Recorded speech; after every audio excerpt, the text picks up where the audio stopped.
In the event that Kirk Cousins moves on to another team and Minnesota is unable to draft one of the top three guys at quarterback, the only option you have remaining is to select a bigger project at quarterback, regardless of where you take him 11 later on in the first round, day two, whatever.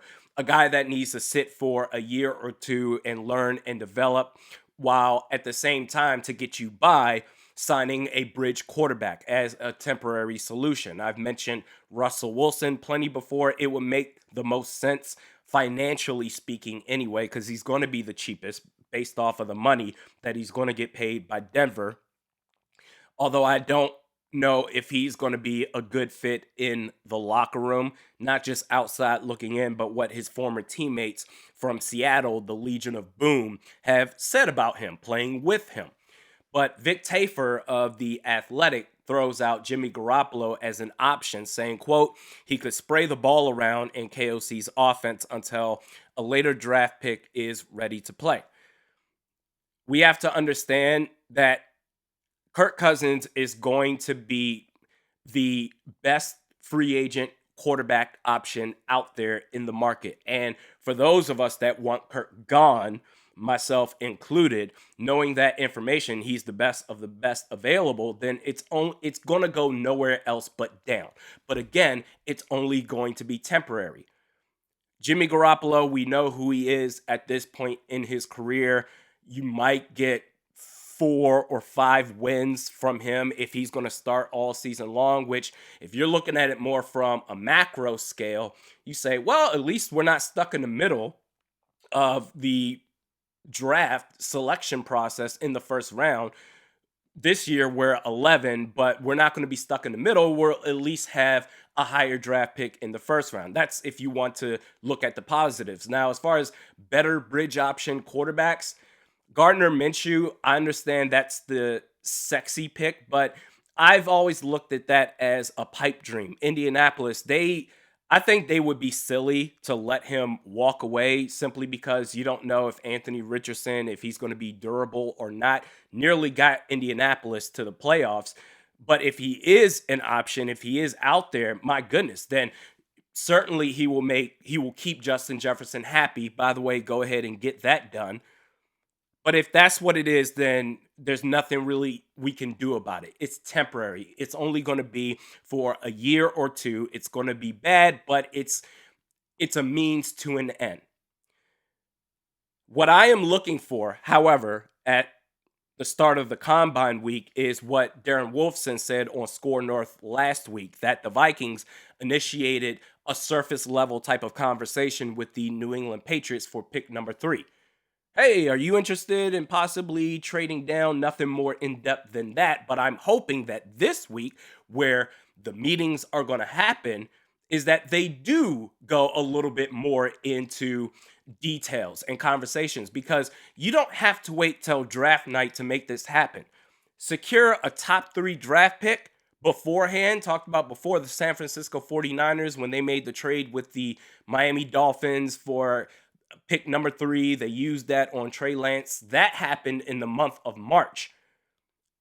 Secure that spot as soon as possible. And then, no matter what happens at pick 1 and 2, you have your 2 options. Me personally, I think Drake May is QB1. I'll put Jaden Daniels at QB2. Caleb Williams, I understand he has all the hype, but I like the other 2 guys better. The point is that at pick number 3, you're going to get your guy, more likely than not. And if you have to settle on Caleb Williams, then okay, fine. That's what I'm interested in happening. Get it done, secure it. Hopefully something breaks. And okay, we don't have to talk about a bridge quarterback anymore. We don't have to talk about Kirk Cousins anymore.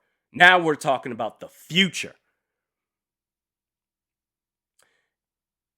ESPN's Bill Barnwell projected Kirk Cousins to sign a contract, regardless of the duration, having an average annual value of $51 million.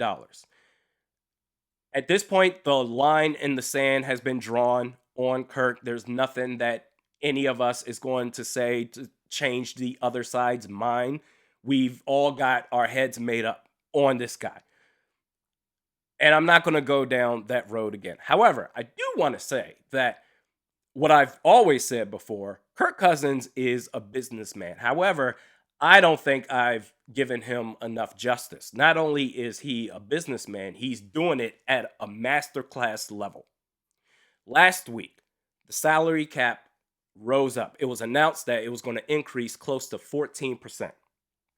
This whole time, up until last week, there's been talks of Kirk Cousins, 2 years, $90 million for $45 million a year. Cap goes up, and Bill Barnwell, I think it's going to be $51 million a year. That was today. He posted that on, I think it was ESPN Plus. He wrote an article about it, free agent projections. I'm not going to pay for it. I saw it on Twitter, but $51 million per year. That was around 6:25 this morning, Eastern Standard Time. And within hours, about 4 hours later, Kirk Cousins posts a video of him doing 7-step dropbacks, throwing the football. Hey guys, my rehab is going excellent.